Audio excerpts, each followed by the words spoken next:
Hi, I'm Nikki Jabor, and today I'm going to share tips on vegetable garden planning. Putting a little thought in your garden before spring can save you time and money, help keep you organized, and help you grow a healthier garden.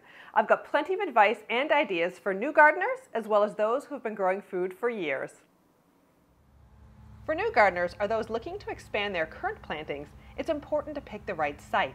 But what is the right spot for a vegetable garden? The most important element is sun. A food garden needs plenty of light, at least 8 to 10 hours of sun each day. Ideally, it would also be relatively level and sheltered from strong winds. Another tip for new gardeners is to keep the garden small, at least for the first year or two. A garden may be low maintenance, but it's not no maintenance. A 4-foot by 8-foot raised bed is ideal for a starter vegetable garden and will give you enough space to grow a handful of crops. Plus, raised beds offer many advantages. They warm up earlier in the spring, the soil drains well, you generally have fewer weeds and non-compacted soil. You can even use an elevated raised bed planter like a Veggie-Pod, which has a 10-inch growing depth and a built-in water reservoir. That means you don't need to get the hose out quite as often. Of course, you can also go with a traditional in-ground garden design. Just be sure to select a site where water doesn't pool after a rain. And you can always build up the soil of an in-ground garden with compost, aged manures, and other organic amendments. More on that in a moment.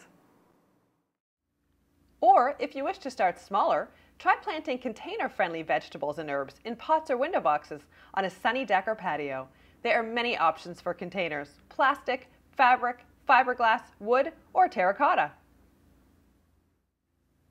No matter if you're a new vegetable gardener or have been growing food for years, be sure to consider soil health. Healthy soil is the key to a productive vegetable garden. I dig in organic materials like compost, chopped leaves, and aged manures to keep my soil healthy. A soil test is a quick and easy way to monitor your soil for the major nutrients, nitrogen, phosphorus, and potassium, as well as check your soil pH. I like to test my soil every 2 years so I know I'm adding the right nutrients to my garden. When it's time to decide what to grow in the garden, I like to plant our family favorites like sun gold tomatoes and lemon cucumbers, as well as a few new-to-me crops like cucamelons or ground cherries. It's always fun to experiment in the vegetable garden. And if your garden is prone to certain diseases like tomato blight, be sure to choose resistant varieties. And while it can be tempting to get planting as early as possible, it's best to make a planting plan. You can do this on your computer or sketch it out by hand. Draw your garden or raised beds and jot down what you want to grow where.